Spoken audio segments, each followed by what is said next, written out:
छात्र छात्री द्वारा हर घर त्रिरंगा शोभा यात्रा अनुष्ठित। 80तम स्वाधीनता दिवस उपलक्षे सोर राधानाथ विद्यापीठ और राधानाथ मध्य प्राथमिक विद्यालयर शिक्षक शिक्षयित्री एवं छात्र छात्री द्वारा राधानाथ पड़ियारू ब्लॉक छक पर्यंत हर घर त्रिरंगा कार्यक्रम अंतर्गत एक पदयात्रा आज दिबा 11 घटिका समय अनुष्ठित होईची। ଏହି ପଦଯାତ୍ରାରେ ସୋର ଭାରପ୍ରାପ୍ତ ତହସିଲଦାର କୃଷ୍ଣ ମୋହନ ସିଂ, ପୌରପାଳିକା କାର୍ଯ୍ୟନିର୍ବାହୀ ଅଧିକାରୀ ବିଶ୍ୱରଞ୍ଜନ ପ୍ରଧାନ, ରାଧାନାଥ ଉଚ୍ଚ ବିଦ୍ୟାଳୟର ପ୍ରଧାନ ଶିକ୍ଷୟିତ୍ରୀ ଅଞ୍ଜଳି ମହାପାତ୍ର ଛାତ୍ରଛାତ୍ରୀଙ୍କୁ ଭାରତବର୍ଷର ସ୍ୱାଧୀନତା ଇତିହାସ ସହ ତ୍ରିରଙ୍ଗା ପତାକା ବିଷୟରେ ବୁଝାଇଥିଲେ।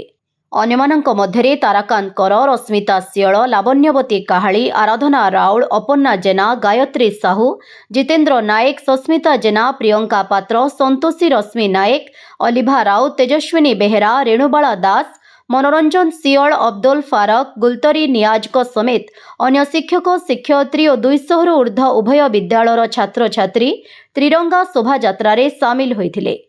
ବାଲେଶ୍ୱର ଜିଲ୍ଲା ସୋରରୁ ଜ୍ୟୋତିପ୍ରକାଶ ଦୀକ୍ଷିତଙ୍କ ରିପୋର୍ଟ, ଭଞ୍ଜଦୂତ ଖବର।